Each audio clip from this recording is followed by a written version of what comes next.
ये तन विष की बेलरी और गुरु अमृत की खान। शीश दिए जो गुरु मिले तो भी सस्ता जान। क्या समझा रहे हैं? ये तन विष की बेलरी, ये 9 दरवाजों की जो काया है, हर दरवाजे में से विष निकल रहा है। कान में से मैल निकल रही है, कभी खाई क्या? नहीं खा सकते। आंख में से गिद्ध निकल रही है, कीचड़ निकल रहा है, खा सकता है कोई? नाक बह रही है, खा रहा है कोई? थूक, एक बार मुंह से थूक बाहर चला जाए, दोबारा करके दिखाओ अंदर, कहां से आया थूक? मुंह में से, दोबारा मुंह में डाल के दिखाओ। मुंह की ही चीज मुंह में नहीं जा पाएगी, और मलमूत्र तो है ही ऐसा। तो ये तन विष की बेलरी, इन दरवाजों में से विष निकल रहा है, और गुरु अमृत की खान। अब गुरु कौन है? शरीर तो मल हो गया ना, अब गुरु कौन है? आत्मा। गुरु अमृत की खान। अमृत क्या है? जो कभी मरता नहीं है। मृत यानी ये काया मर जाएगी। अमृत यानी जो कभी मरता ही नहीं है, वही आत्म देव ही गुरु है सबका। उसी को जानना है। गुरु मतलब क्या है?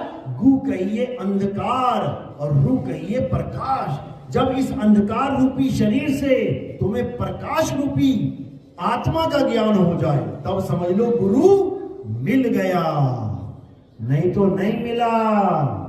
भटक रहे हो 84 में।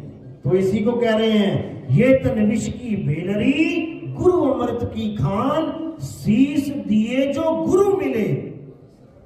अगर सिर भी कटाना पड़ जाए ना, मूल ज्ञान आत्म ज्ञान को प्राप्त करने के लिए कहते, तो भी सस्ता जान। क्यों? एक बार सिर कटा, आत्म ज्ञान मिल गया। आत्म ज्ञान नहीं मिलता, बार बार सिर कटता। देखो, बकरे का काट के लटका रखा है, भैंस का काट के लटका रखा है, मुर्गी का, भेड़ का, ऊंट का, किसका सिर नहीं कट रहा? सबके सिर। चाइना में चले जाओ तो किसी का नहीं छोड़ा उन्होंने, सबके सिर काट दिए। छोटे से छोटा कीड़ा मकोड़ा, चूहा बिल्ली, सांप, केचुआ फेचुआ, क्या छोड़ा उन्होंने? सबके सिर उड़ा दिए उन्होंने। तो अच्छी तरह समझ लो, कोई किसी का सहाय नहीं है कि तुम कहो कोई बचाने आएगा तुम्हें। कोई ना आएगा बचाने, कोई भी नहीं आएगा बचाने। कौन बचेगा? जिसको कछुए का गुण पता है, जो कछुए की तरह अपनी सूरत, अपने ध्यान को अपनी आत्मा में लगा लेगा, बस वो अमर हो जाएगा। और जिसका ध्यान शरीर में रह गया, डॉक्टर साहब मुझे बचा लो, मुझे बचा लो, किसको बचा लो? शरीर को। ये ना बचने वाला। और सबसे बड़ी बात कि तुम ही शरीर नहीं हो तो तुम्हें कैसे बचाएगा वो? तुम खुद अमर हो। और अमर कह रहा है, जो खुद मर नहीं सकता वो कह रहा है डॉक्टर साहब मुझे बचा लो। अरे तू मर ही नहीं सकता, तुझे बचाऊं कैसे? और जिसको तू बचाने की बात कर रहा है वो तू है नहीं। ये शरीर हम नहीं है, किसको बचाएं? अच्छी तरह समझ लो, बार बार समझाने वाला नहीं मिलेगा कोई। बस 2 ही चीजें हैं, शरीर और आत्मा। शरीर का खंडन करते हुए कृष्ण जी ने कहा, हे अर्जुन, तेरे और मेरे कई जन्म हो चुके हैं, मैं उन जन्मों को जानता हूं, तू नहीं जानता। अध्याय 4 पढ़ो अच्छी तरह। लेकिन फिर भी मैं अजन्मा हूं। तेरे मेरे कई जन्म हो गए, लेकिन फिर भी मैं अजन्मा हूं। क्यों? क्योंकि जन्म शरीरों के हुए हैं, मेरा जन्म नहीं हो गया। मैं तो अजन्मा हूं, नित्य हूं, शाश्वत हूं। उस कृष्ण जी को जानना है। और हम गलती से किस कृष्ण जी को जान गए? जिनके पैर में तीर लग गया। जानना किसको था? जिसको तीर छू नहीं सकता। हे अर्जुन, मैं आत्मा हूं, आत्मा को अस्त्र शस्त्र काट नहीं सकते। तो तीर कैसे लग गया? क्योंकि तीर शरीर में लगा है, आत्मा में नहीं लग सकता। और हे अर्जुन, मैं शरीर नहीं हूं। लोग मेरे शरीर की पूजा कर रहे हैं, मुझे जानते तक नहीं कि मैं हूं क्या।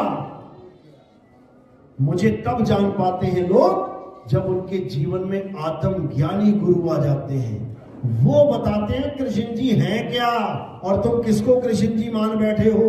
हाथ, पैर, जांघ, आंख, पेट, नाक, ये तो इंद्रियां हैं। इंद्रियों को कृष्ण जी मान लिया। एक इंसान चोले को कृष्ण जी मान लिया, एक आदमी के शरीर को कृष्ण जी मान लिया। उन्होंने तो मछली का भी अवतार धारण किया था, तो मछली को क्यों नहीं माना आज तक कृष्ण जी। ये मछलियों की हत्या बंद करो, विष्णु जी का रूप है, भगवान का रूप है, क्यों खा रहे हो। कछुए का रूप धारण किया, कछुआ भी खा लेते हैं लोग, बंद करो। वराह रूप धारण किया, यहां पर वराह रूप, वराह को कौन सा छोड़ रहे हैं, भगवान के रूप को बख्श नहीं रहे हैं। समझो, कृष्ण जी की गाय के पीछे तो सारे झगड़ा कर लेते हैं, गाय मार दी, अरे कृष्ण जी तो खुद ही वराह बन के आए हैं, उसकी हत्या तो बंद करो। कृष्ण जी मछली बन के आए हैं, उसकी हत्या बंद करवाओ। जो भगवान खुद अवतार धारण किए उसको तो तुम खा रहे हो, और जो एक गाय है जिन्होंने जो पाली थी केवल उन्होंने, उसके लिए तुम कहते हो हम हिंदू हैं, हम गाय नहीं कटने देंगे। भगवान को कटवा दिया और गाय को बचा रहे हो। अच्छी तरह समझो, अभी है मौका समझने का। ना कृष्ण जी मछली है, ना विष्णु जी वराह है, ना वो कछुआ है, ये सब शरीर हैं। मछली का शरीर, वराह का शरीर, कछुए का शरीर धारण किसने किया है, आत्मा ने। इसी प्रकार आदमी का शरीर, औरत का शरीर धारण किसने किया है, आत्मा ने। तुम कहते हो विष्णु जी आदमी हैं, अच्छा, जब देवताओं के बीच बैठ के राक्षस अमृत पीने लगा तो कौन आया था गला काटने, आदमी आया था कि औरत आई थी। तो विष्णु जी औरत नहीं है क्या, तो विष्णु जी औरत भी तो हो गए, जब औरत का रूप धारण कर लिया औरत भी हो गए। जब शंकर जी को भस्मासुर ने वरदान लेके धोखा देने लगा वो, तो कौन बचाने आया उसको, आदमी की औरत। इसीलिए वो कह रहे हैं मैं आदमी भी नहीं, मैं औरत भी नहीं, ये दोनों माया हैं, ये मेरी त्रिगुणी माया है, और सारा संसार इसी माया में उलझा पड़ा है। हे अर्जुन, मुझे केवल वो जान सकता है जिसने आत्मज्ञान को प्राप्त कर लिया है।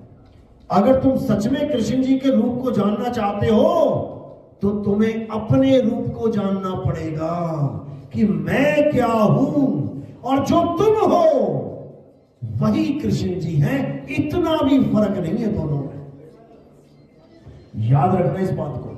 पंखे अलग हो सकते हैं, ये ऑटम का पंखा है, ये टाटा का पंखा है, ये किसी और कंपनी का पंखा है, लेकिन जो बिजली है,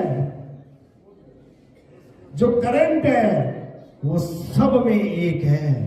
इसको हाथ लगा के देख लेना, चाहे उसमें हाथ लगा के देख लेना, एक सा झटका मारेगी। इसी प्रकार सब अवतारों को धारण करने वाला कौन है, आत्मा है। आत्मा ना तो स्त्री है, ना आत्मा पुरुष है। ये आत्मा स्त्री पुरुष से परे है, ये आत्मा हिंदू मुस्लिम सिख ईसाई से परे है, ये आत्मा जन्म मरण से परे है। उस आत्मा को जानने वाला ही सत्य सनातनी है, अन्यथा कोई नहीं है। भूल जाओ, भगत तो हो सकते हो, सनातनी नहीं हो सकते। भक्ति तो सारे ही कर रहे हैं, हिंदू भी कर रहा, मुसलमान भी कर रहा, सिख भी कर रहा, ईसाई भी कर रहा, कोई फर्क नहीं चारों में।